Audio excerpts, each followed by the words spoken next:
All right. Watch for it on your phone. Amanda, you're about to be famous. We will definitely need to point out that she is a realtor and she's accepting customers.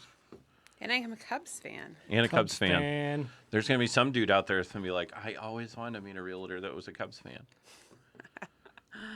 A female realtor that was a Cubs fan. We should, we don't That can judge. pass a background check, right? Yes. Yes. Might be a necessity in the near future someday. I should write down some notes I'm going to ask you. I know that I'm going to ask you. Yes. All right, and I'm going to clear out.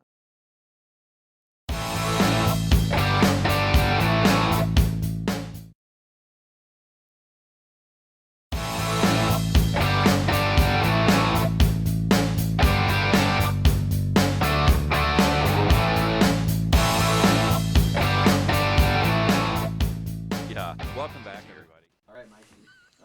You're up. All right, are we? Because I got to save. Oh, Well, live is good. I got to find it on your Facebook feed. Here we go. You have to find it on my feed, No, on Shane's. on feed. Shane's, and you're going to share it to 18 Zulu or CVO. No, you do CVO. I'll do 18 Zulu, and I'll do mine. People are used to. I can't share it to CVO. I'm on Shane's page. This I see is, myself moving. This is CVO Gun Talk. Mm-hmm. Mm-hmm. I, Actually, I don't see you live on here. no, Not on Shane's. not yet. But Nope. You're being recorded though. That's It'll come- fine. It'll come up later. I understand. I won't use any four-letter words other than beer. Because that's a different shirt. I thought, hey, I found it. Nope, that was the shirt I was wearing last time. Oh, here. No, that's bandwagon. We're lost in space. You're lost. Amanda's like, I can't believe I'm talking to these guys. They can't figure out Facebook Live. The funny thing is, this is not the first time we've done Oh, this. wait, no, actually, this is a pretty well-oiled machine at this point. Oh, there it is. Oh, there it is. For whatever reason, it's on Aaron's. All right. It's on Aaron's? Yeah. Well, how am I going to? So I need to go to Aaron's. Hi, Aaron. I'm not friends with her. I don't even think I'm friends with Aaron. He has way too cool a hair for Stop me. it. Stop it and do it on Shane's. All All right. Well, we're stopping bye, it. everybody. Bye bye. Yep. We'll be back in 2 seconds. Bragger. Braggart. TPS Media. Oh, man. They're changing the rules up. TPS Media.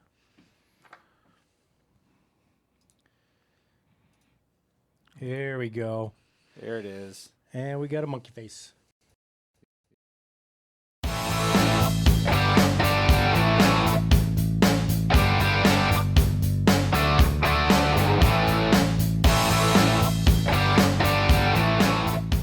Yeah. Welcome back, everybody.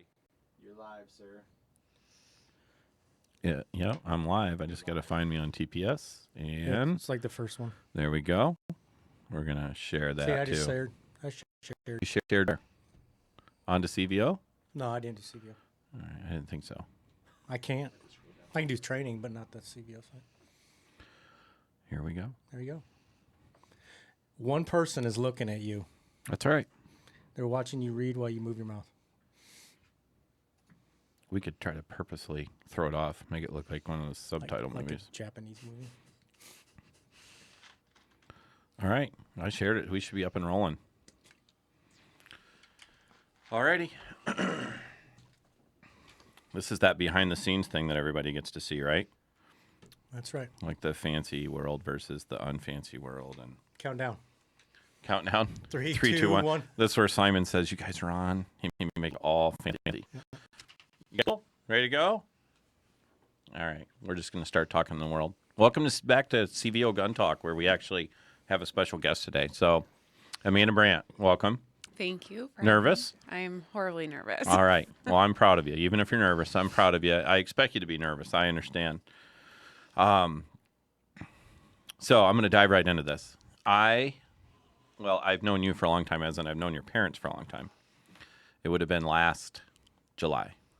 Yes. You walked up to the parking lot and called me by name and said, "Do you know who I am?" And I've told people this story. I've told the public story somewhat, but I've told my closer friends this story of like, this has happened more than once. So you've learned this, like you're not the only one. Yes. But yeah, you're like, hey, do you remember me? And as soon as you started walking across the parking lot, I could tell your disposition, and you started getting emotional, and I'm like, this isn't good. And it's one of those things that I think your very words are. You said, I think your training saved my life.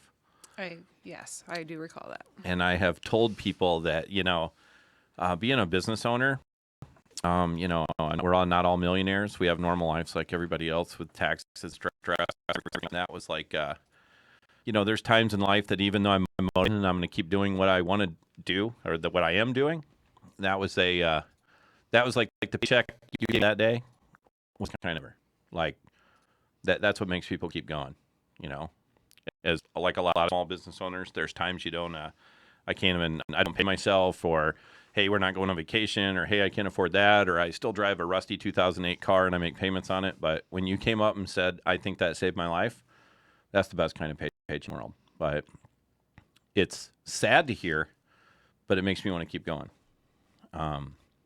So you and I, we've been talking for a while. Mm-hmm. Of course, this was like private, as in this is your private life. You were waiting for your court case to be over. So, for the public, there's a lot of new details to them that I already know, but frustrating. Yes. Frustrating. With as little or as much detail, you just how it started. This, so everybody understands, this went down in July of 2016. Yes, it was on July 4th. I've been married, it was about 2.5 years at that point. It was 4th of July, and we went out and we had a few drinks, and, generally my ex would, times that he'd get very angry when he drank. It wasn't the first time, it was just the only time that I had called the cops, and it had never been this bad. But we had got home. I said that I was going to bed. I was taking the dogs with me. He went on a rampage about why don't you trust me with the dogs, kicks me to the floor, gets on top of me, and proceeds to choke me. I don't know exactly what happened. I mean, there's bits and pieces that I don't know if I remember. But basically at that point he's choking me and I cannot breathe. I'm trying to yell for help. I know the back windows are open, but like I said, 4th of July, I have no idea if anybody heard me. And the neighbors, I did finally ask them about a month or two ago, and they had no clue. So I'm not sure how much was really coming out at that time. At some point, he goes to push up on my nose, and his finger comes across my mouth, and I bite as hard as I can on his finger. At that point, I think I might have got kicked or hit again based on all the diffusing on me. But he's like, how do you like this, bitch? And he starts wiping blood all over the sofa from his finger. I later saw the finger injury, and it was literally almost like the size of a paper cut. It wasn't that I bit his finger off or anything like he wants to make it sound like. So I get him off. I run to the bathroom. I immediately call 911. I have not listened to that tape. They couldn't get the audio work the day that I was with the prosecutor. And honestly, I don't know if I'd want to hear it. I know I was very upset. I have seen the pictures from that evening. The injuries that I ended up having were strangulation marks around my neck. I had a black eye. I had bruises on my chest. I got kicked, and I ended up having sore ribs for a while and bruising on there as well. Yeah. I just want to point out a couple things. So we're going to circle back around. But his finger made him quit attacking you? Yes. Yeah. So doing something, I understand you were being attacked, but there's going to be people who feel like, well, I can't do anything with this guy that weighs more than me on top of them. But, like training, and you've been in some training like where we say that, the bad news is his hands are on you. The good news is his hands are on you. As far as like, if he's going to try to cover up your mouth, then that gives you an opportunity for something to bite. And no, I think you very clearly remember that, like we tell everybody, whatever you did to survive was great. There's no rules. There's no, you should have done it this way. You should have done it that way. You're here to tell your story. And, it's unfortunately, it's new to you, as in you are alone and you've been on an alone island for a long time. Yeah, there's more than 500 cases a year in Lynn County of this. You know, it's like, and I'm sure you felt in the very beginning like, oh my God, I'm the only one. You know. I felt I didn't know who I could talk to because it's not that anybody really publicly say this has happened. I mean, up until today I had not wrote anything about it on my Facebook. Mm-hmm. So I know that this comes to a surprise as a lot of people. The close people to me knew what was happening, but there are a lot of people that had no idea up until today. Well, I'm going to throw some questions. Are you ready? So I'm other ready. people can help understand. How hard has it been even after surviving the event? The first month, I'd say I felt like I knew that I was on the part, and like I was going to the gym regularly, and I had a huge friend support system. Your friends are always there right when something happens, and as this went on, some of those people kind of drop off. They're not checking in on you anymore. They don't understand, like, why are you moping? Why aren't you leaving the house? People they don't get how you feel. The hardest thing I think for my friends to understand was there were just certain days I did not want to do anything. I did not want to go out in public. I did not want to receive him. I was scared. I would go out if it was with friends that knew what he looked like, but I laid pretty low, and he has a 3 to 11 work schedule, and so if he was working, I felt more comfortable going to the grocery store or early in the morning when I knew he'd still probably be asleep, or if it was during the daytime, I'd go across town. I just did not want to see him anywhere. Sure. That support system, or it can get small, can it? You got pretty small. The last few weeks, I was feeling really frustrated with that. Sure. And then at the trial, the date had changed 3 times, and the next date was supposed to be in in May. And I'm sitting here going, my nerves are shot, and I only have this core group of people here for me now. And it was getting hard, but luckily those core people have been wonderful to me. So, And just for everybody to know, your court case was officially on Friday. and it was unexpected. Sure. So, Can I walk it back just a little bit? Walk it back. I'm walking back. Let's do it. So, can you talk a little bit, just as much as you want, about what happened after the 911 call, like when law enforcement showed up, and what happened in that situation? I will say that the Cedar Rapids Police Department was actually wonderful. They got there very quickly. They were very professional. They were just absolutely wonderful to me. I didn't know how something like this would go, but the amount of comfort that they were trying to, we understand. I mean, the one guy even had his hand on my shoulder. I mean, they were clearly trying to calm me down. They genuinely seemed sincere that this was all going on. One of my friends arrived shortly after. Pictures of different endings. They took the statement. And then, of course, they tried to find him. And So he had left at this point? he did. Yep. So once I called 911, there was a bunch of obscenities yelled at me. He said, bitch, if you call them, we're done. So at this point, I'm somewhat thinking, because I'm trying to process everything going on. And I'm thinking, okay, I'm destroying my marriage.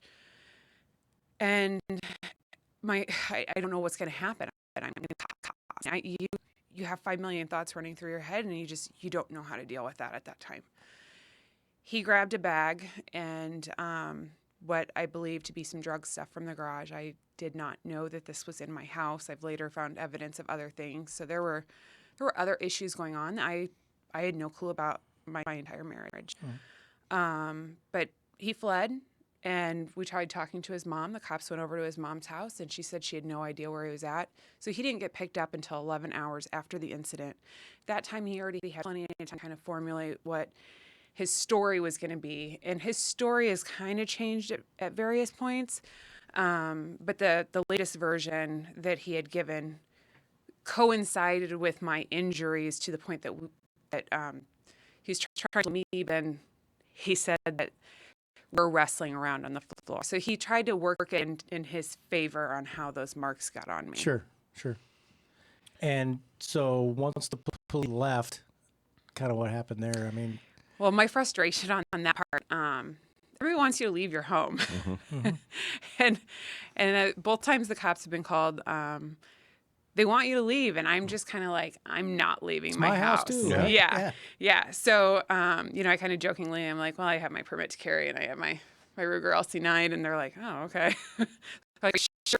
And I just didn't want to leave my house. I have 2 dogs, and honestly, with all the doors locked, I still felt somewhat safe. Not safe, but what if I were to have left and something happened to the house? And I know that Ernie will probably say, well, those things can be replaced. And but I know that I couldn't leave the house at that point. You, couple of things, and I'm just gonna, like I said, we're gonna keep circling back, so that way, if people are listening, first of all, he pled guilty Friday, didn't he? Yes, he did. So we can get that out of the way for all these people that are watching, and I would bet anybody that's following this story through CVO or whatever, they're not naysayers anyway. But I just want to clarify, he pled guilty. And you have all the documentation. Yeah, I have on everything. I have more about this than I ever wanted to. So I actually care less about him. I care that you move on.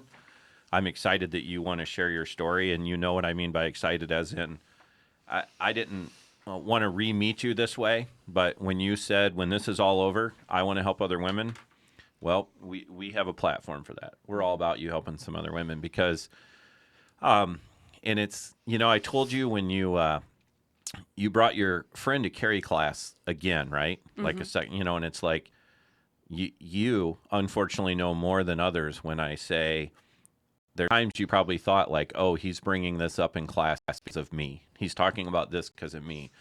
When really, and what I'm referring to is the fact that it's one thing just to survive the event. Oh my God, I survived, I'm alive. But it doesn't, sometimes that can feel like it's outweighed by all the stress of what happens later. Yeah. I've said to you several times, because you understand better than some and better than most of us, is imagine for you. Now you're the lady on the news that, oh my God, you shot him, when all you did was bite him. But you've already got enough publicity, as in, and I'll say within your own world. You're a realtor, right? Yes. Accepting new customers All the time. all right. So That's the whole reason I took your class, the self-defense class, Sure. actually, and got the permit to carry. I thought that I would have to, and maybe at some point having used that in my industry. I never ever imagined, we've talked about this before, I never imagined that I'd sure. be trying to save my life from my husband. So And like we say in classes, especially for women, somewhere between 50 to 70% of the time they face violence, it's in the home or at work. And, and then you, even more than some people, can say, yeah, work, that makes sense to me because I'm a realtor and I go to houses and I have to meet strange people. Not, hey, I work at this bar or this restaurant, or I work at Rockwell. It still applies to those people, workplace violence, active shooters, those kind of things. But yeah, you are exactly, you're a statistic now. You're one of the fact that most women are attacked by somebody they know. 28% of women in this country are killed by their significant other. Yours, whether we want to call it, who knows how far it would have went if you didn't bite him, don't know. I don't want to think about it, but you are exactly who needs to speak out about this, but you understand. I want everybody to know I didn't chase you down and say, let's talk about this, right? No. I mean, we had kind of talked about it for Sure. a while, and I just felt I needed to be ready, and I'd really wanted the case done before I did anything. I remember a couple times pissed off Amanda. Yes. Like, no one told me it was going to be like this. No one told me about this crap. And and you're like, I want other people to know what it's going to be like. Definitely. I would say a couple times you've been very emotional. You're mad, sad, a lot of things all at once. So again, I can't make clear enough how proud I am of you for doing this and helping people. And if you can reach one person and help somebody out there, that's awesome.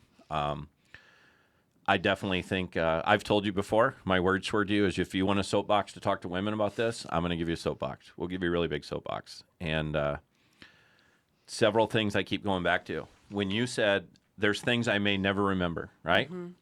So, that's like we tell people is, when you call 911, you've been involved in a shooting, defensive, use of reasonable force. Biting him was reasonable force. If you had to beat him with a chair, it's reasonable force. If you would have shot him, it would have been reasonable force. You're shaking and you're crying, and it just Sure. all goes so fast. So, you have classes called Land Plane. We try to teach people that there is things you should try to do when you call 911, and that is focus on, hey, first of all, tell them where you're at so they can start sending the cavalry, everybody. Second of all, tell them what happened to you, as in, what's the bad guy doing? Your case, you're in your own home, you're attacked by your husband. But I just want to use your example of your words of you said, there's a whole bunch of things I don't remember. And we try to make clear to people in training is you're the worst witness ever of what Amanda did. Mm-hmm. It's not like you were in the ceiling watching you go through this. You remember him doing this, him choking that, him. And so, and again, we're just going to use your example for several reasons of you survived a life or death situation and things are unclear what happened. Mm-hmm. And, we always encourage people that before you give any official statement, like this is my official statement to the police, especially in a use of force involving, deadly force, go do that with a lawyer and go do it several days later after you, process things. So here's questions I've never asked you before, and they're easy, so bear with me. Did you remember more and more details as time went on? I did remember a little more. When I met with, I did not originally remember that he pushed up on my nose until the very next day. And then I also, when I was with the prosecutor last week or 2 weeks ago, he showed me pictures from the cops, and I was told by his attorney during depositions that I had blood on me. There was never any blood on me.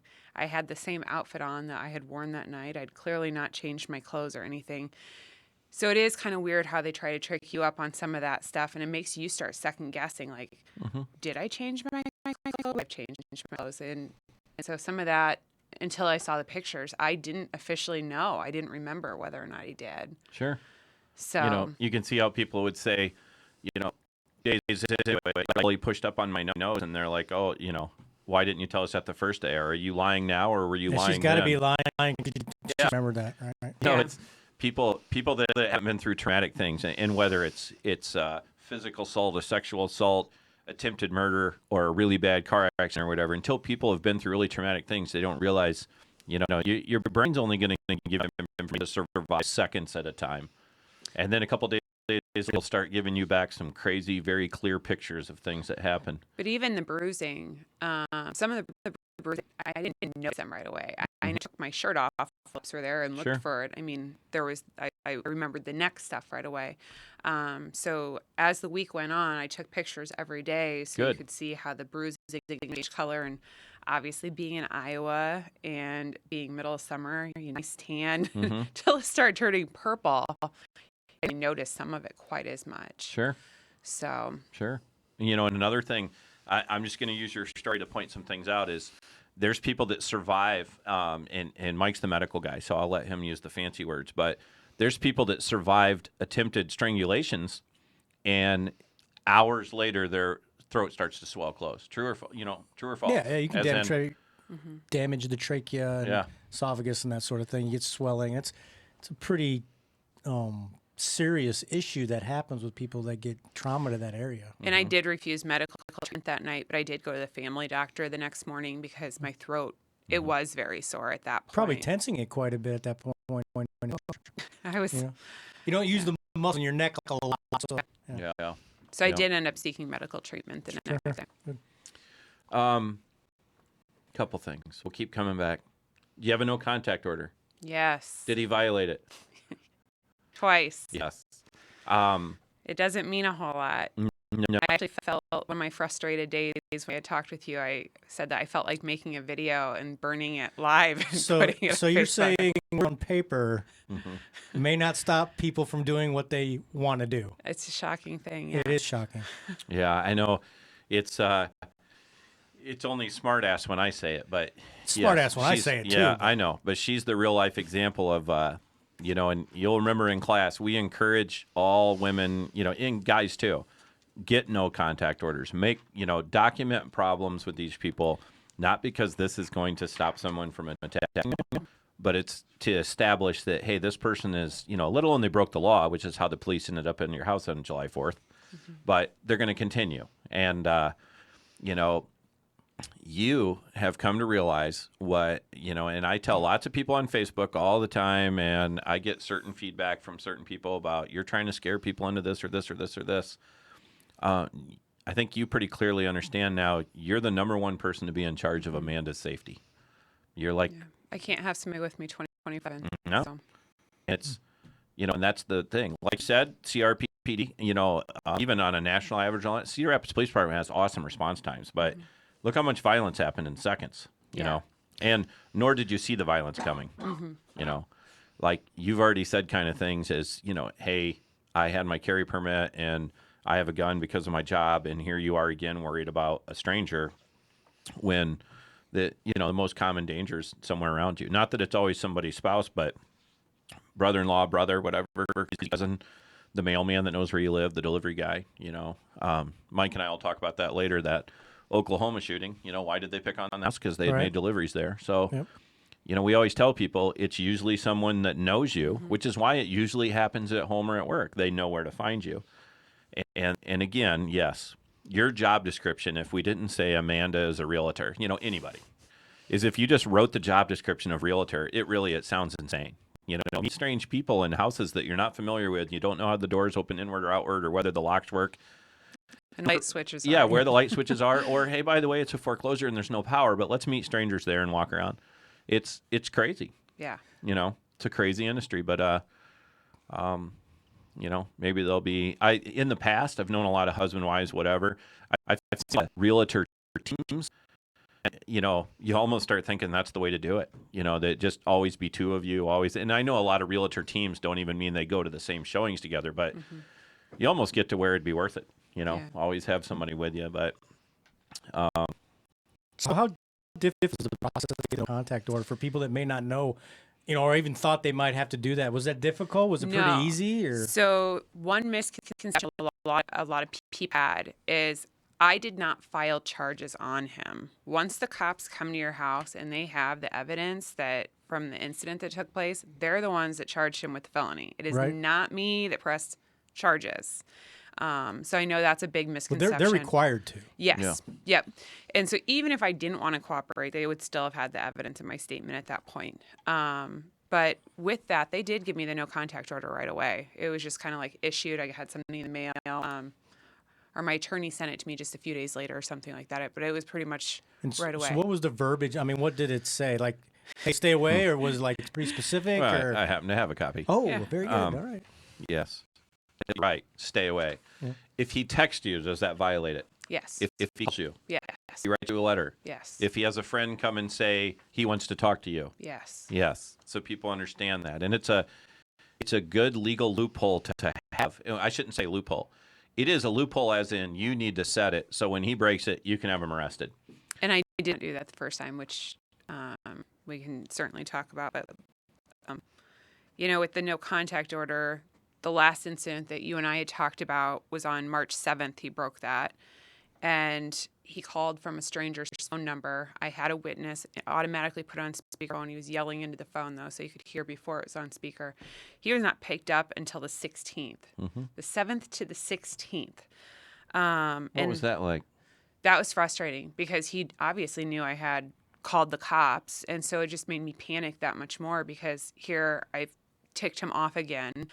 And I didn't know what was going to happen. It made me scared again to leave the house. And then, of course, I failed to renew my permit, so I didn't have that while that was going on either. But is that the only option? We talk a lot about that. The firearm's not the only deal, right? There's I did other get a things. security system. Sure. And you have ankle biters. Yes. Yeah. Two Good little alarms. I little got a couple ankle biters. alarm dogs myself. Yep. They I use the video camera thing to spy on them now, but. They sit by the front door. If anybody breaks in, they are by a door. You should mess with them and talk to them. You get the when you see them sniffing around the trash can. Yeah. So the no contact order is pretty easy to get. Yep. But harder to enforce. Correct. Yeah. And so that was a big frustration because I don't know, I'm naive or I just, lack of experience with this stuff. I thought once somebody broke it that they would immediately get picked up. And I guess I had a hard time understanding, like, why is it taking so long? Because they had told me that it could take up to a week to investigate the situation before making an arrest. And so he did get picked up, and then he was out the next day. And we were going to court this last Friday actually because of the no contact order, and it would have been probably 7 to 10 days in jail is what they were telling me for breaking that. So, and I didn't call the first time. The first time he broke the no contact order, it was July 22nd. And it was, once again, completely caught me off guard. But it was, I'm so sorry. I love you. I didn't mean for this to happen. And so it was really hard because, you know, I'm sitting there going, but you hurt me. You nearly killed me. And so I don't think anybody can pre-warn you the emotional roller coaster. I mean, there were times where I was making excuses in the beginning, like maybe if he did some sort of treatment somewhere and got help for the alcohol and stuff like that, maybe if he did that, maybe we could make this work. But we'd already been doing counseling and clearly that wasn't working. I mean, I feel like I had tried everything that I could. But to get those phone calls, you know, when you feel like, okay, I'm doing all right, I've got this, and then you get those phone calls and all of a sudden you're going, am I making a mistake? And I think that was probably the hardest thing is through some of these hurdles is wondering if I was doing the right thing. I mean, we all make mistakes in life, but, you know, like I said, it wasn't the first time and things had gotten worse. And so I have talked to you at several points in your roller coaster. there's been a lot of roller coaster rides here. You've had some, you know, when I say decent days is I've talked to you and I have heard you have the tone of, well, what if I could work this out? What if this and this? And I get it. Like, I get it because I've seen it before, unfortunately, enough times to where I think it would surprise some people to know how normal that is. You know, you just survived somebody trying to kill you, and a month later you want to forgive them. And you were very good at setting me straight on. I hope you did. I lecture you? No, you didn't lecture me. You would just remind me of what happened and You know. Remind me that, you know. Here's my question to you. So, as the married woman that you are, is it just randomly? Hopefully soon to be divorced woman. Soon to be available to go to Cubs games. Yes. Woman. Go So Cubs. A real Cubs fan since you Yes. were how old? It was like third at the starter coat. All so right. it was a So legit thing. For all you guys out there, they're Cubs fans. She's not a poser. So, No. do you think that in the 30 days afterwards, 60 days afterwards, some of the times you talk to me and when I say you were starting to go back, I don't mean that you're going back to him, but it was less anger and more frustration of I just want my life back. But do you think that played a part in ever trying to say, could I work this out with him, is just how your life had exploded and you were just living in a ball of stress? I think the thing that like finally triggered me was I'd filed for the divorce the same week that all this happened. And the thing that really triggered me is when he sent over from his attorney finally getting a response and saying that he wanted everything, including the house. That was when I was done. That Was that slap in your face? that was a complete slap in my face. Yeah. And you know, he's still not working with me on the divorce. And I don't understand if I'm such this evil person that he's claiming I am to all his friends, you know, because he's innocent, of course. Innocent until he pled guilty right here Yes. last Friday. Yeah. Well, I'll just remember my So I think it's funny that his friends, I'm the evil one. And of course, his mother made comments about, well, she works out every day. Well, he's also got 20, 30 Those guys pounds work on out me. every day. So Yeah, but because I'm a female and worked out every day and he didn't, you Sure. know, that makes me an aggressor. how about just Yeah. I mean, that is one of the things the police department investigates during their initial investigation. Who is the aggressor? And that's who they file charges on. Yeah. They didn't go into that situation assuming it was him. Yeah, and I'm assuming that they don't normally just randomly say, hey, we're going to charge Ernie with a felony today. I mean, Right. and the part that frustrated me, I don't think a lot of his friends and stuff understood was obviously he did something. The cops don't just charge you with a felony for nothing. Right. And so that was a big, and you don't Big plead to thing. things that you the key words here, just so everybody, he all of a sudden pled because he took charge yes, which and you were willing to do that. I was tired of being all this. Depositions were really hard. He was calling friends and trying to drag them into the situation. Fortunately, there wasn't a whole lot bad to dig up on me. Sure. But the other thing is, it did strain a lot of friendships. Let me pause you 1 second so people can learn from you. Yet they did try to dig things up, don't they? Oh, Nothing's off limits. I have 2 packets here in my hand I'm holding that are probably 50, 40, 50 Facebook and Instagram posts. And That you made? yeah. He still has people that are telling him stuff, and I've already deleted half my friends. So I've been seeing a counselor during some of this to try to process stuff. And she said that generally people, when we post stuff online, it is a very positive type thing. I mean, like, especially in my business, I'm not going to be like, woe is me. You know, my husband beat the crap out of me last night, whatever. So, I mean, I still tried to keep upbeat on stuff. And for the most part, for the first month I did. But a lot of that at that time was still the friends coming to your house and saying, you need to leave the house. We need to go to do something. You've got to go work out. And so none of this was bad. None of it was about him. It was about my life, you know, and I wasn't going to sit there and be like, well, I'm sitting at home watching Netflix all day, eating Ruffles sour cream and onion potatoes, which did happen quite a while. Isn't that glorious, though? And you were petting 2 dogs at once? Yeah, and I was in my pajama pants all day. Right. So I did go through that, but you know, you're not going to post that on Facebook and then people don't want to call you to use you as their realtor because they're like, well, you're not working. Why would I call you? So you're putting on a front, you're making things okay. Inside, you're just completely collapsing. And I mean, it's hard. But that got used against me. The fact that I was That you had a positive attitude. yeah. And the fact that I was going to the gym and stuff like that got used against Trying me. to keep some semblance of normal life. Well, right? if it really changed your life like it said you did, or like you said it did, then why are you doing these things? Yeah, Why? they actually literally want you to hide to be a hermit to prove Yeah. that it really happened. That's how I felt. Sure. And it's frustrating. Instead of looking at like maybe an example, but like is good for you, yes. like mentally and physically. Yeah. Let alone socializing with people. And I mean that I work out. I used to work out time every day. I mean, I had that support group and friendship with those people, and they were there and they were pushing me, and they wanted me to do this stuff. I mean, there's been so many change. My schedule changes a lot because I want to be in a set routine or anything. I just don't know. I feel uncertain a lot yet, and so there's a lot of things that are not back to normal, and maybe someday they will. But right now, While you're talking about this, I want to go back and say, you know, we talk to people in classes like, God forbid you ever have to shoot somebody. Whether the bad guy lives or dies, that's a matter of science and anatomy and all that. But we talk about the Mark of Cain syndrome. You know, that hey, you will be treated different by your friends. And one of the things I share with people is like, you'll have friends that don't want to bring up anything to do with guns or going shooting or hunting or whatever. It's like, oh, we better not talk to Mike about that anymore because Mike had to shoot somebody last summer and he was in the news and it's been hard on his family. So we're just not going to talk to him anymore.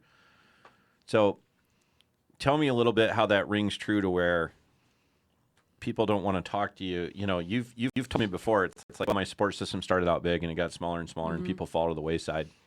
they think it's done. I mean, I legally changed my name back in September to my maiden name.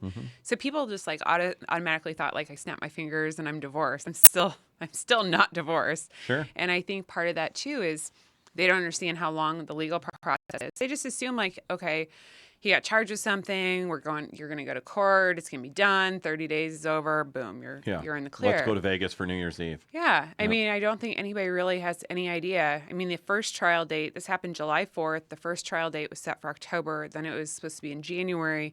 And then it got May. I mean, that would have been almost a year in July. And so it's just hard for me to understand. And as I've been like learning about this and our legal system and how backed up the courts are and everything else, I mean, it's hard because the one thing I've said throughout this is I'm lucky to be single. If I was married or if I had children and all that stuff, it'd be so much harder. If I would have been a stay-at-home type person instead of having a job that I could earn my own income, I mean, I don't know how people with children go through this because it was hard enough just dealing with me through this. Sure. And so, And like you said, you're your own breadwinner, so to speak, as in Something you said way back a long time ago was very important. And in law enforcement training, they try to remind you those things of, isn't it amazing? You said the key words. Everybody just expected you to leave. Like, Yeah. oh, you're the victim, but we want you to leave everything in your house and all these things you worked for and walk away. Wasn't happening. Yeah, but it's and we have to everyone, we as in society, you have to be careful how you say that. Underlyingly, what they're saying is get away from him and make yourself safe. But when you're expected to give up your whole life, the Reserve Academy, I went up to Hawkeye. What is it called? Hawkeye Tech. And there was, Community yes, college, yep. and we had an instructor from Waterloo PD at the time. I swear I remember his first name was Al, but I could be wrong. He did a really Was it Al interesting. Qaeda? No, Not Al no, Qaeda. the levies in Just one. New Orleans. So, but one of the interesting things they did, my friend Mark, who still works at a local PD, he was a reserve at the time too, or going through Reserve Academy. He was sitting next to me, and so this instructor's like, we're sitting in this class, and we know we're about to do this whatever 1 day or half day block on domestic abuse and all that. And so, like, he's like, hey, I want you guys to take all your stuff out of your pockets. You know, take your wallet, put your keys out, and do this and this and this. And I want you guys to stand on the table. And we're like, okay. And there's, there are tables like in my store. Yeah. You get me and Mark on one table, we're going to look at each other like, is it going to hold us? But, like, instructor, I don't want to have to ask you twice. Get up on the table. So we get up on the table, and we're just standing there like, this is weird. Never saw this coming. There's all our keys and everything. And I can't remember what he says for the next couple of seconds, this and this and this. And then he's just like, all right, I want you guys to turn around, walk out of here, and just get out of here and never come back. And, I mean, we're all just dumbfounded, like, okay, this must be some kind of learning process I've never seen before. And then he literally uses some four-letter words and stuff like that, like when they train police, and told us to get out of the room very harshly, right? So we're like, okay. So we're climbing down off these chairs, and we're going to walk out of this room that we're supposed to be in all day. And when you went to reach for like your grab wallet, your stuff? you started to grab your keys or stuff. I mean, he screamed at you, leave it all here and get out of here, and used a lot of very explicit language, and it was good. And literally it was like, okay, we got to walk out of the room, leaving your keys and everything behind. And long story short, he comes out there and he's like, yeah, how'd you feel about that? How do you feel about somebody telling you, leave everything behind? Leave your car, leave your house, leave your church, leave the daycare you normally go to, leave the place where you normally work out at. Change your schedule. Change your entire life because of what someone else did, and you're the victim. And he's like, so think about that. If you're ever on a call and you tell this guy or girl, you just need to leave. And again, the police, they're just worried about My safety. Your And I safety. don't fault them for that. you're like, Odd both times I'm being told I should, do you need to leave your home, yeah, you're like, I worked for this. Yeah. Those are I'm feeding my dogs. My dogs. Yorkies are staying here. Yorkies. Yeah. So we know serious. Yes. They are. They have But sharp little teeth. Small, mighty. It's one of those things where people, we're going to, going back kind of, I don't want to use this as a Mark of Cain syndrome, but people can say the wrong thing to you. Mm-hmm. And deep down, what they mean is we're worried about you. Mm-hmm. But when the whole thing is you just need to get out of there and get rid of, whatever, it could be taken the wrong way. Like, Yeah. hey, give up all of your stuff, He's not worth that. Just walk away. Well, you're right. He's not worth it. And just like I lectured you, you can replace certain things in life. If it can be bought with money, you can replace it. That was a hard conversation. Sure. But it's, and it's the right thing. Yeah. And the point is you didn't do this. You didn't start this. But you are learning, like when we tell everybody, gunfight, knife fight, being choked to death fight, it's all the same, really. It's all deadly force. If you win, when you win, all you are is alive. You didn't win anything. Yeah. You have your same job, your same bills, your same everything, plus this whole new world of stress. And you start spending money right away. And we'll talk about that. There was probably 3 months he didn't do anything. And here I am not working, having to figure out, okay, I've got mortgage, I got Why didn't car you just payment. go to work right the next day, right? They thought I should. Yeah. But I was with the marks on my neck. I do what I could. There were just days I just didn't feel like leaving the house. Yeah. And, terms like PTSD have been thrown around. Yeah, I was going to ask you about that. Do you feel that you have some symptoms or signs of like PTSD? I feel like sometimes like the anxiety and just like the flashbacks and stuff. I mean, I still have nightmares every once in a while. I don't sleep very well, but the nightmares will be very realistic. And where I wake up and I'm like crying because everything's so realistic. It's another attack. Are there certain situations that make you uncomfortable and you Crowds. don't know why? Crowds right now make me really uncomfortable unless Really? I'm with close friends. Because Did you used to be a social butterfly kind of girl? yeah, I and mean, you go to Cubs game, you should Yeah. gotta be around people. I feel safe in Chicago though, because I know he's not going to be there. And if he was, it'd be impossible to find him probably. So, but no, those really, I was nervous about going out for St. Patrick's Day, and you and I had a talk about that, and you're like, you're going to go out, there's going to be a ton of cops out that day. That did Yeah. make me feel better. Sure. But I mean, it's situations like that where you do get nervous being in large crowd areas, because what if he did come up behind me? What if somebody didn't? And so I don't know if that will go away or not. Do you find yourself, have you ever heard the term hypervigilance? I'm have you- constantly paying Yeah. attention. So do you feel like you're always doing Oh, like yeah. you're always like switch on all the time? Yep, and between Ernie and my dad and stuff, watch the garage door when you pull in the garage, and then every time I let the dogs out at night, I have my gun by the back door. exhausting, isn't it? It is. And everybody's like, you got to let it go. You shouldn't worry so much. You're going to be fine. And it's like, how do you know I'm going to be fine? Can you really guarantee my safety? I mean, there's been the no contact. One of the most upsetting things that happened was after we reached this plea deal on Friday, after me consenting on some of this stuff, I really wanted him to get counseling. My goal in this was not to ruin his life. My goal was not to see him go and spend all this time in jail. My goal was to hope that he would get help, because he can be a great guy. He has some problems that he I'm needs only to going work to let you that one time, but keep Okay. going. So after it ended up just being the domestic with bodily, or not domestic, assault with Assault bodily injury instead of the domestic assault. By not being domestic, he is not required to take all those extra classes. And so I held on pretty firm that I wanted him to do substance abuse counseling, and his attorney was not happy about that. As we're driving away from the courthouse, I'm in my parking spot, getting ready to back up, and he comes up, just driving by in the street, and he grabs his neck, and he's like, it looks like he's yelling obscenities to me from his car. So I'm sitting here thinking, I just gave in a little bit. I didn't have to do that. I could have stuck to my guns a little bit longer. I mean, Let we me could ask have you went to something that's court. very you're upset because you're going through it again. Did part of you just do it to be done with it? Yeah, because it's exhausting. It was like another part-time job.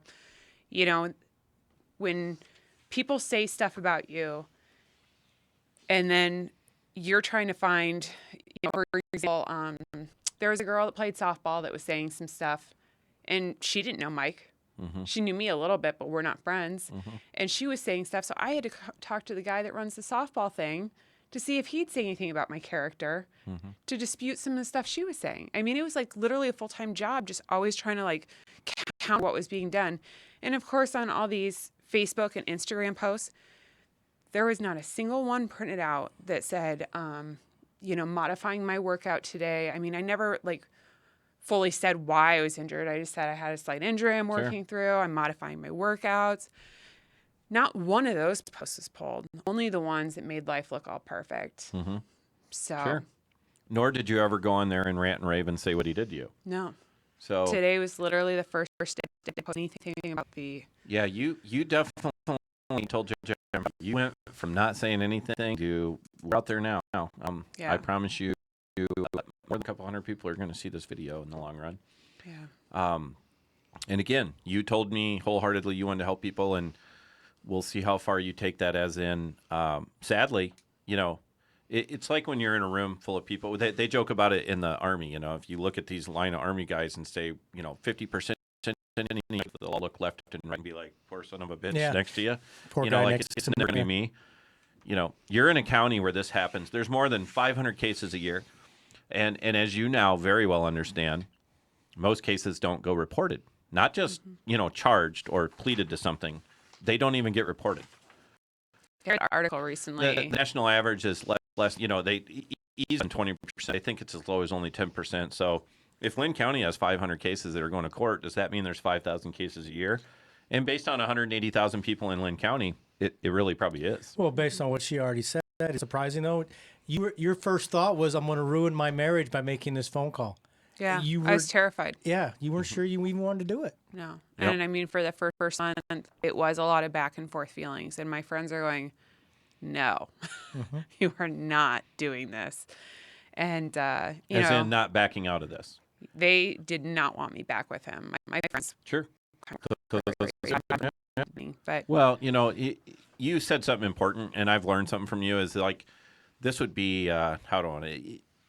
Anything else in your marriage? You seem like the kind of person that's like, we're going to try to work through this. and I did. Like, so we did the couples count for a year. Yeah. Anybody that tries to kill you, like you said, I think I believe you, the police believe you, everybody else is. You had no idea drugs were involved. No. Do you think it changed him? Yeah. When we first got married, he was about 240 pounds. And seeing him at the courthouse on Friday, he's very skinny. You're getting emotional. Yeah. It pains you to see somebody, Sure. That I don't know. I don't know what he's on, if he's on something, but I do find it odd that somebody could get up from 40 pounds down to 170, 160. And because he was at 180 when this all happened. And that's a lot of weight to lose when you're not working out and you're still drinking beer. I mean, if I could lose that kind of weight and not work out, I'd totally do that. But this Sell that it doesn't technique, generally right? happen. Yeah, I need that. You figure that out, and then we'll get to interview you when you're a billionaire. Yeah. And you figure out how to do that. Yeah. So you told Ernie, or I think you said when the first time you met him, that you said the statement or something to the effect that, the training I took from you saved my life. So what specific training or what training in general helped you in this situation? We had that women's assault class, and there had been something going on in the news about that time. There was some sort of realtor incident. Well, you had the Des Moines. What was said Yes. was actually the realtor that got murdered down in Arkansas. Yeah, actually got more press than the one that it's like. What's sad is 2 years ago it happened in Des Moines, and it's like less remember that than the one that's over. But that's when I talked to a lot of different realtors, and again, just out of good for like Skogman and some of them. It's like, I really Caldwell did it. agents. Yes, and Caldwell, but Skogman, Skogman also. It's like, I'm proud that they're like, hey, we'll go Yeah. and pay for this. Yeah, that was awesome. Because it's, everybody likes to complain about their jobs once in a while, but when your boss will pay for you to go through something like that, that's awesome. Exactly. And it's weird. And 'cause- it's a tax write-off too. yeah, there you go. Realtors. But like you said, who knows? Hey, would it have ever crossed your mind to bite his finger or try to know? The only thing I can remember from when attending the classes is you talked about different ways, and I was having a hard time finding leverage. I mean, like, you're trying to push up on arms, you're moving your hands, you're trying to claw, you're trying to do whatever. And I mean, it happens so quick, and you're just sitting there like, what do I do? And so, it was just literally one of those things you got to keep thinking, you got to keep trying here. But I literally felt like my eyes were rolling back in my head. And at that time, it literally, his finger came, and that was the only opportunity I felt I had at that point. And so I took it. It worked. So do you think, I'm going to put words in your mouth, so if you're like, no, that's fine. I'm just going to ask this question. Do you think the training enhanced your will to survive, or at least gave you the proper mindset? It just to- made me keep thinking, like, I've got to Right. get out of this. Do you have thought that maybe 6 months before, had you not taken the training, do you think? Or you would have acted the same? Or I don't know if I would have thought exactly the same. Because I was trying not to panic. And I think that's like a big thing, is just trying to keep your composure as much as you can, although you're not really keeping Somebody your composure. choking you, you're allowed to not Yeah, keep your composure. But just trying to keep thinking logically, and so process the information and have some sort of action to coincide with that. right? yeah, you just got to keep trying to get out of the situation and just keep fighting. And I know his mom had said stuff about, oh, well, you should have seen the scratches on his arms and you should have seen the bite mark on his finger and, you know, the fact that I work out and all that. I mean, it was poor him. It's been poor him this entire time. And that's been one of the other frustrations too, is like, he signed that, but he doesn't care. He does not take responsibility for his actions. No, I mean legally he did. But he hasn't. Legally he did to an extent, sure. But no, you're right. And so I think that's the toughest part too. And I'm not here to bash him. Don't know him. Don't care about him. But are you going to quit worrying about everything now? no. No, that doesn't just go away. Still angry husband out there Sure. just agreed to these charges. So Yeah. Tell me how, if you will, how has therapy helped you? great. It has taught me that it's not my fault. In the beginning, when people would ask, you know, about the divorce or whatever, or, hey, I haven't seen him in your Facebook pictures. My typical response in the beginning was, we're going through a divorce. Unfortunately, things didn't work out. And I just kind of sugarcoated it at that. And then a little bit later, after kind of going to therapy a while, it was one of those things where it was like, it was a domestic issue. We're getting worse. And I'll tell you what, by the end of this, it's been more like, that jerk tried to kill me. Yeah. You know, I mean, it does change because at some point you're like, why should I make excuses for him? Sure. And it's not my fault. I didn't do anything wrong. And if somebody wants to judge somebody because of domestic violence, then they clearly have bigger issues than Yeah. than me. So It's, you know, it's a thing. It affects everybody. I don't care about your race, religion, whatever. I don't care about your social. I mean, domestic violence affects everybody. One of the things in any of our training we try to remind people is, you know, we'll use the terms training context is people don't normally see it coming. You know, whether it's the person in the parking lot that attacks you, whether it's the guy that jumps on you when you get out of your car, when you pull into your own garage. Just as shocking when it's your own husband, right? Mm-hmm. So I use that term a lot in class when I tell people that if, you know, statistics, we're not going to live our life based off statistics as in this person's most likely to hurt you, so therefore just stay away from that person. You know, everybody that, just because 28%, and I say just because, that's a huge number. 28% of dead females every year in this country were killed by their significant other. It doesn't mean every single person should be out there looking at their spouse every day saying they're going to kill me. But it's shocking when, you know, that's what people need to prepare for is you literally might have to use life, death, deadly force against someone that you used to say, I love you to, that you currently say, I love you to. And I don't think a lot of people believe us when we say that is they expected it to be, you know, oh, some scary guy in the Walmart parking lot at 2 a.m. that was, you know, dressed this way, or this way, whatever their preconceived. But when realistically they need to train for what happened to you. Or when people say, oh, no, you know, I know Amanda and I come in and we wouldn't have thought that about so-and-so anyway. I'm not even going to say the name. So people didn't think that he would do something like that. And I mean, generally, like when we were out and about, he'd come across back and mellow. I mean, he had his moments, you know, after he'd been drinking that he'd get a little bit irritable. But, you know, to his coworkers and most of his friends, they all thought he was easygoing. Yeah. So maybe, but, you know, this happened to you. When I say it just happened to me, and you go to work, and do you worry about him showing up at your work? I do. Do you They think his now have an coworkers order at should the your office. coworkers also worry about him showing up at your work? Yeah. Yeah, You know, I mean, and what yeah. I'm saying is, I worry, is he gonna think that it's somebody like I'm dating or whatever? you mean you're out doing something that That makes you him had the angry. right to do. Yeah. So once Hey, you somebody sent me a good question. Look at this. Okay. Hey, that thing's not rolling through, is it? Like nobody asking questions. that's All right. because it's on the. Yeah, they're listening. So let me ask you a question. First, to make clear to everybody, you weren't wearing a gun when it happened. No, I had just Did- left the Colonel's game, 4th of July, and beer consumed. Sure. You know, and that's Real life right there. that's real life. Absolutely. Everybody needs to go in, choice alcohol once in a while and do it responsibly. So did it ever go through your mind since then, like, what if this, what if that, what if I would have had my knife, what if I would have been carrying my gun? Which, again, back to the real facts are, you were drinking and you were at Colonel's game. It's not a place to do that. I mean, at home now.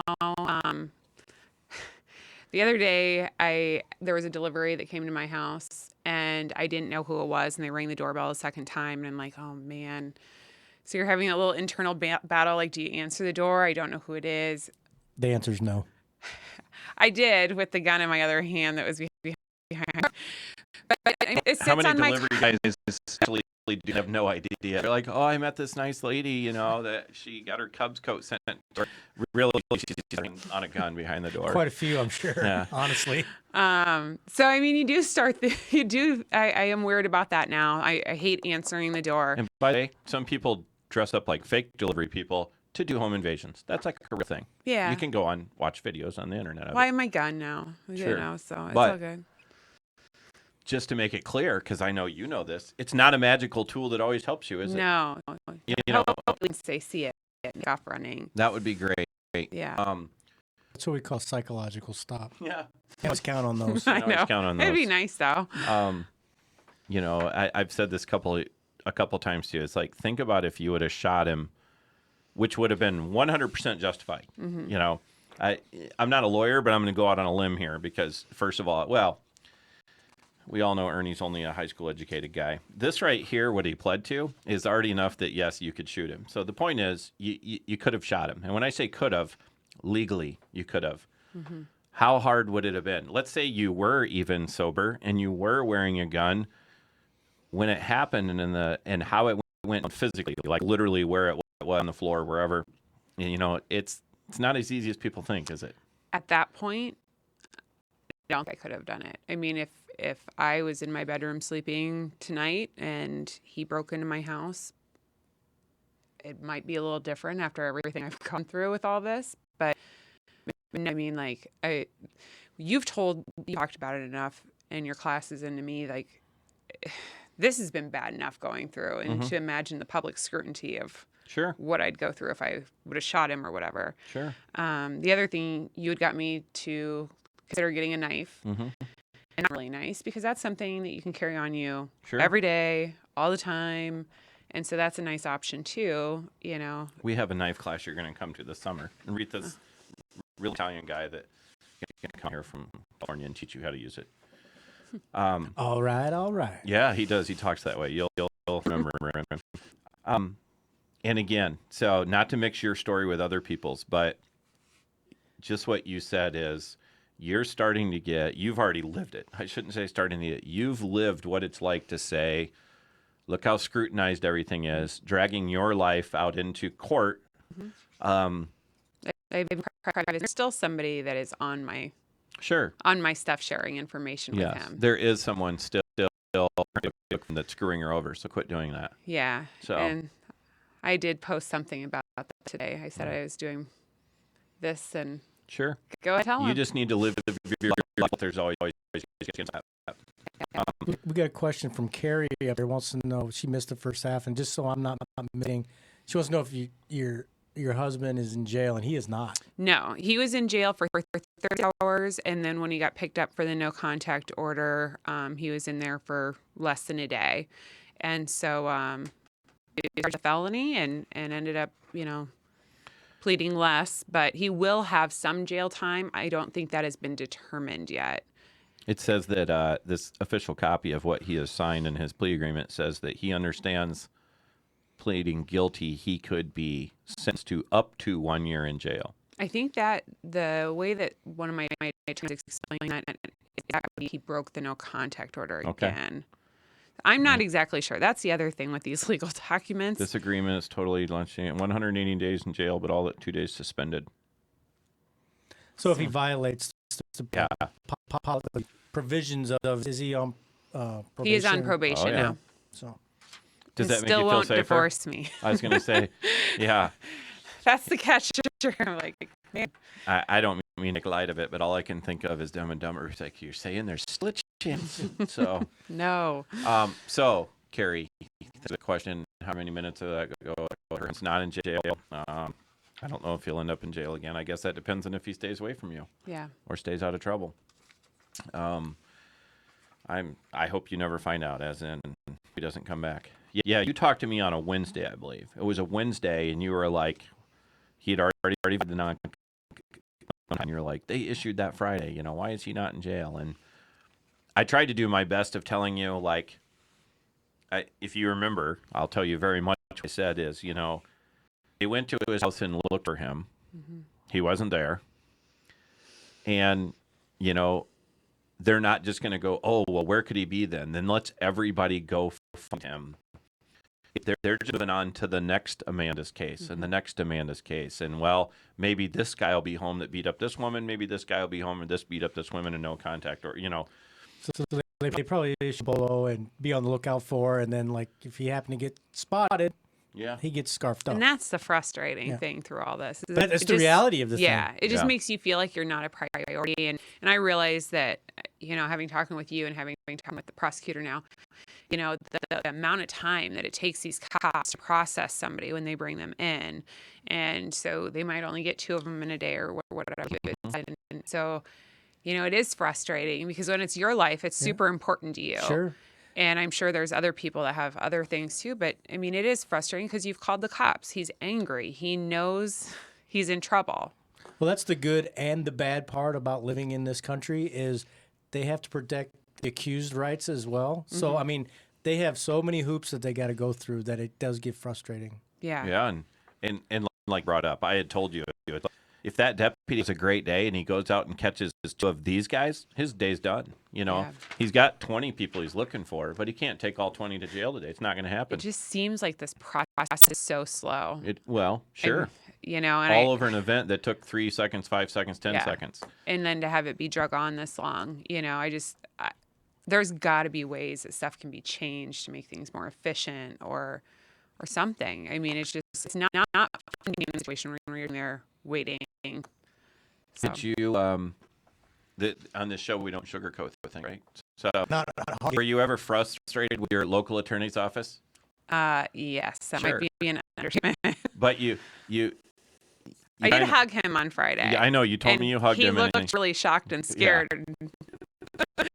Hopefully, I do know they have a heavy load. So, you know, I'm not here to bash the county attorney's office. I'm not, because as much as I don't like things pled down, I don't. I would hate to see that. As a victim, I don't want there to ever be a plea. And we should probably comment too. The plea deal. Sure. We were not offered a deal at this Yeah. point. I mean, the But you- prosecutor was willing to take it to court, but But you accepted it, yes. so you could move on with your life. Correct. Yeah, and I get it. But at least that's and that's a great point. Because the point is, you accepted it. It was fine. What I don't want to see is them playing things without your. Mhm. I say as being a victim, I've been a victim of a crime, and it's like you're like, no, I want them charged with this. I want to stick with this. Do I understand why you let them plead to a lesser charge? Because you want to move on with your life. Mm-hmm. And no matter what he would have got convicted of, will you always worry about him? Absolutely. So it changes. No. It's again back to like you said, you're the one that gave things up to move forward with this. Mm-hmm. You know, you gave things up to get it over with, so to speak, even though I know you mean that term like legally get it over with. It's never really going to be something that's not on your mind. Well, and the fact that we leave the parking lot today Sure. after okay, I could have been much worse and much more difficult and stuck to my guns on everything. Sure. And then he does a strangling motion in Mm-hmm. his car, and I'm like, that really upset me. Sure. You know. So, you know, and like a lot of bad guys, he might just be doing what he needs to do to move on to get through with. He's really changed. Never knew him before, don't know him after. All I know is what he pled guilty to and what you said he did. So, it's just another example of, like you said it feels like everything goes slow when it's something so traumatic to you. Yeah. And the truth is, and someone's been through it, nobody cares about it as much as you do. Mm-hmm. You know? Nobody's at risk. When I say nobody's at risk, you're probably the number one person at risk of this guy until he meets another girl, you know? Yeah. And you might be one of those women that 1 year from now, you see him out with somebody to her, oh, girl, you don't know what you're in for. Yeah. You know, who knows? That's where I am going to tell you, you need to move on. Don't worry about him. Move on. Yeah, well. I'll be I want- thankful if he starts dating somebody. That would be great. I'll be thankful if he just moves on with his life and doesn't hurt anybody else. Yeah. Maybe he should move to another.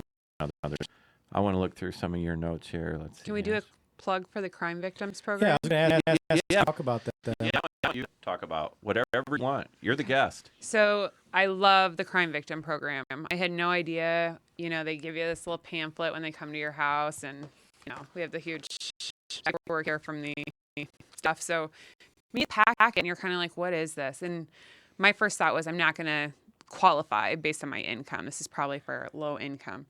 It wasn't. When I had talked with the county attorney's office, they had told me to call and apply. And I'm like, this is going to be a pain. It's going to take forever. It was actually super easy. So I wrote down my therapist's information. I wrote down my doctor's information.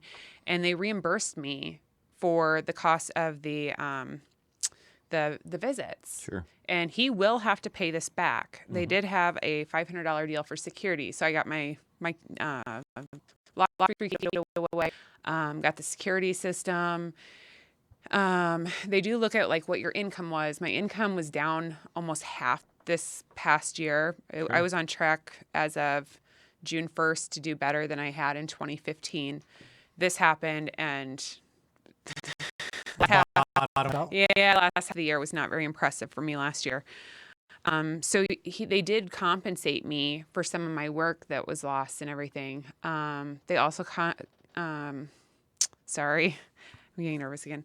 They reimbursed me as well for the living expenses and some other. Sure. He has to pay that money back, which, I mean, in my mind, I don't know if he knows about all that yet. Yeah. I'm sure he's not going to be happy when he figures out the tab on that. But that's such a great program. And if a woman is in this situation, just fill out the paperwork. It's super easy. They'll help you. They'll explain to you what things are covered. It takes a little bit to get the money, but I mean, something's better than nothing. And then as long as he's charged with anything, he'll have to pay it back. And who's that program through? It's the Crime Victims Compensation Program. It's out of Des Moines. So is it a private entity? Is it a government entity? I believe it's government. They give you all the stuff like when the cops come to your house for the domestic. And so they give it to you all up It's front. probably a state agency. Yeah, I believe so. It's state government things. Yeah, really neat program, and one of the positive things one of the things that you don't get too angry where you're like, oh, okay. So.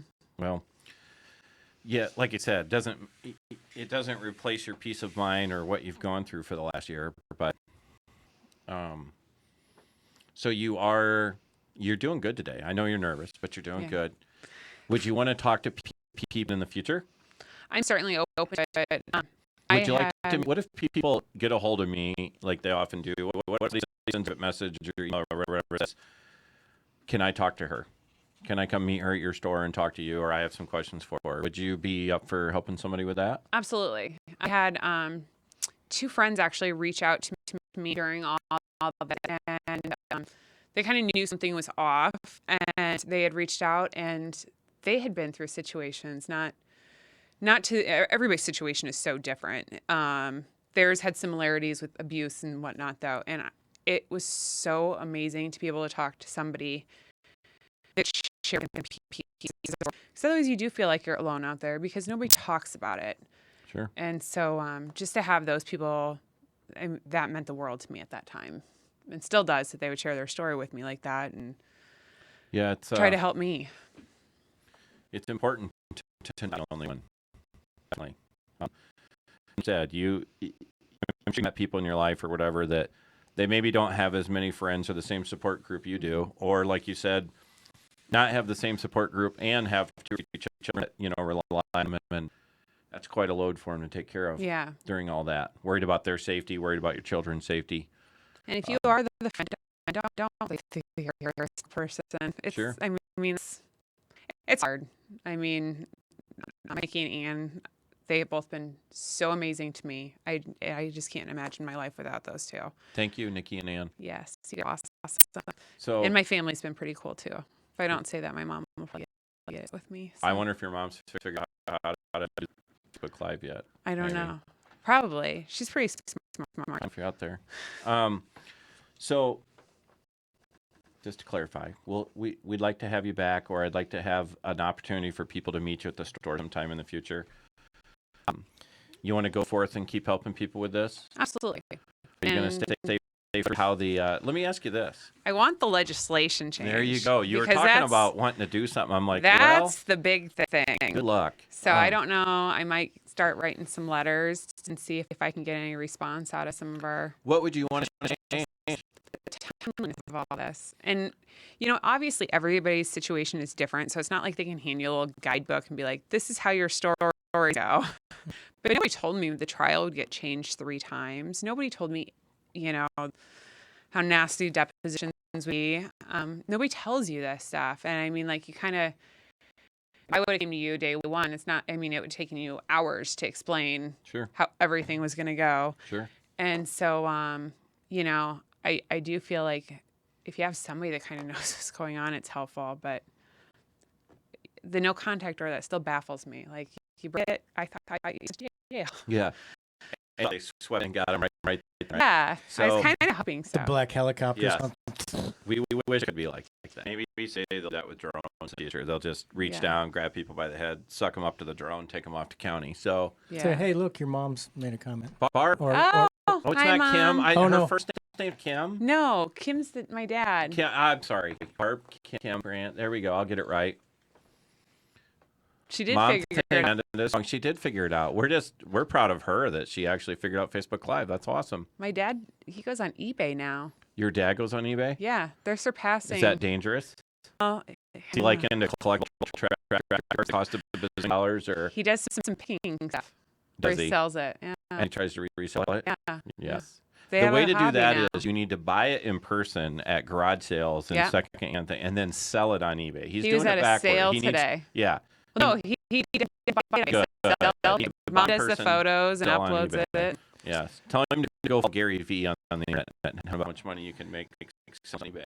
So is there some final thoughts you'd like to kind of leave us with? Yeah.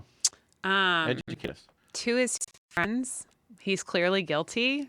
Obviously, you don't plead guilty if you don't do anything You wrong. don't sign your life away if you're not. Don't get charged with felony if you don't do anything wrong.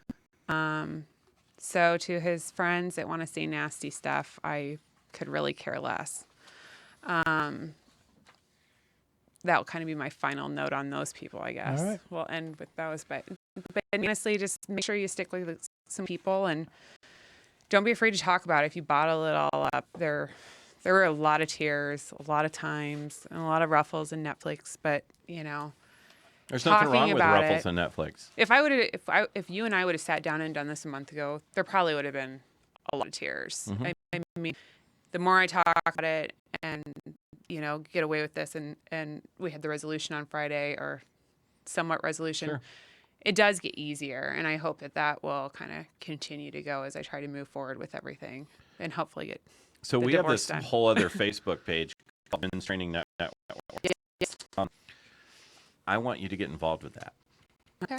Like you said, the exact words, you said them today, and I remember them when you were like angry the other day, is that this has been a part-time job for you. It has been. Yeah, like a part-time job of just gathering the things and doing the things, doing the things you know. Emailing and calling. Sure. It is time consuming, and that's the other thing. I tell people not to get frustrated with that and stick with it. So I want you to get involved with Women's Training Network, and maybe like that can be a regular place where people send you questions, whether they want to ask them in private, or if they want to ask it on the page. But I would love to have you involved in that. Yeah. And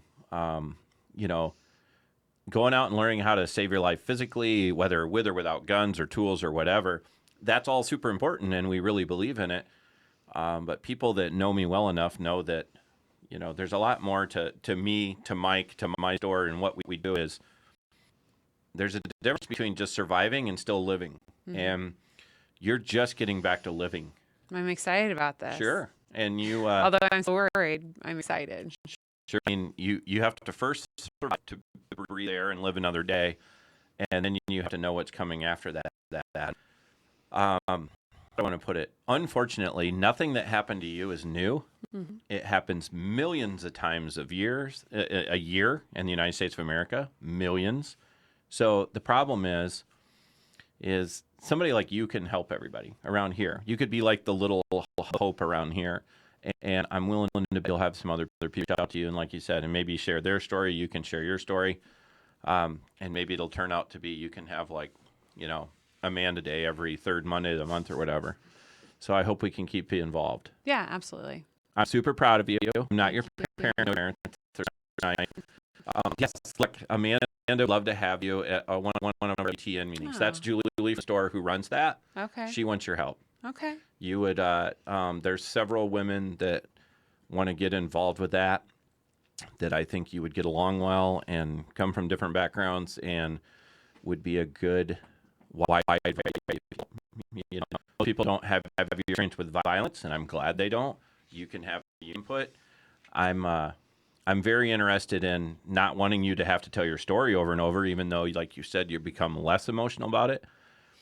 I want you to stay that pissed off Amanda that was talking to me not too long ago. I'm sure he'll piss me if you get it. Yeah, yep. But if you can make changes in legislation, bless your heart. But I'm glad you're here. And if anybody out there knows how to go about that and assist me in that, I would totally be open to suggestions on that too. I think you could probably find some people and introduce you to politicians, and we could probably introduce you to some local people in the media that might, again, your story. So don't hit me. Your story is no big deal because you're okay. You know what I mean? Yeah. You're okay as in you lived. So few people realize what you went through. First physically, emotionally, financially, all this. To where it's like, oh, well, if you would have been the blonde realtor that they found in a dumpster, everybody would remember that for a year or two. Yeah. And your friends would remember. But the fact that you're okay, people have a short memory. And I like your passion about it. I think you can help other people. I think it's a super important part of what we do for a living, and not just for a living, what I do in whole, as in wanting people to be, here's how to train to try to see it coming. Here's how to train to deal with it if you can't stop it from happening. And here's how to train to realize it's not just over because you're alive. So many more things to and obviously the thing I can't know or even perceive is from the woman's point of view and the frustrations you've had. And they're going to try to tear apart anybody, especially in court. They're going to try to tear you apart using social media and everything else and your friends. And we saw you drinking 5 green beers on St. Patty's Day, so you must be perfectly fine. That crap happens today. It's definitely pretty mean when they try to tear women down that have been in your position. You are the victim. You're actually the good person. And yet they can try to make you, anything to ruin your credibility, anything to make you look like a liar, anything all the way back to, oh, well, why did it talk about it on the first day when it just happened to you and it was fresh in your mind? People, I saw that statement just the other day used in a police shooting scenario. Not a scenario, it was a real shooting. And I'm not trying to play armchair quarterback, but they literally said the words, I wanted to get my statement down while it was still fresh in my mind. I think science has already shown you remember more if you give yourself a day or two. Mm-hmm. A lot of the professionals, Mass IU, tons of people, they'll say you need 2 or 3 cycles of REM before your brain will even start giving you back some of those pictures that it took, saying, hey, this happened, this happened, this happened. And sometimes you'll never remember it until someone else brings it up. Yeah. Like when you stuff. Sure. Yeah, and people that don't believe in that, they just haven't been through really traumatic things. So most people experience that have been through traumatic things, and you'll get pictures back in your brain for years. You'll have crystal clear, dreams for the rest of your life. I'm pretty sure even your therapist isn't going to tell you that that's going to go away forever. Yeah. It's control what you do about. Is your wife yelling at us? You didn't tell me you were on. Yeah, I did. Anyway. Okay. That's Mike's wife. It's my wife. She likes to yell at me on Facebook. All right. Can we do a plug for women's self-defense class too then? Well, We probably recommend that people should do that. we have another one probably in the middle of summer or the end of summer. when it's scheduled, I'm going to have you come to the store and make a Facebook video and tell everybody why they need to go. We'll totally Yeah. do that. So I'll get it scheduled. It'd probably That be way- a good refresher for people if they haven't been through it. It's probably like learning Spanish. You forget it if you don't use it. So I agree. Anything else, Mike? Anything else? Well, thank you for being here. Yeah, thanks, guys. You guys have been incredible. Well, I appreciate that. I hope so.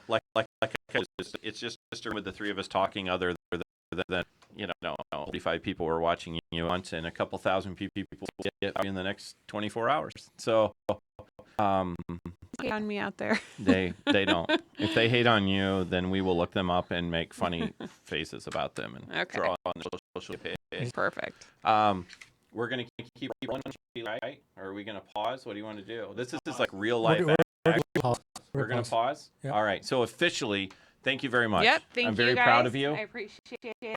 Everything you've done to help. You were amazingly calm. I expect you to fall apart more. You can go home. I've done that enough at home. I want you to put on sweatpants, eat Ruffles, pet 2 dogs at once, and like binge watch Candling. So Yeah. thank you very much, Amanda, and we're definitely get involved and definitely make it to where people can reach you. Perfect. And maybe if you can help one other person, that's more than what some people do. Yeah. You know, if one not give up. So again, thank you very much for sharing your story, something personal. And yes, I think maybe even some people that join us for classes will see you in classes in the future. Yeah. Because I'm going to get you out on the range more. Yes. You're going to come and have fun, and we'll give Wear you my can holster thing. yes, you're everywhere all the time, like she is right now. In case you're all right. So we're going to sign off. Until next time. Thanks for watching CVO Gun Talk. As always, remember to watch out for the red Chevy truck. Mike, thanks for joining us. Love to be here. All right. We'll see you next time. Peace out. See ya.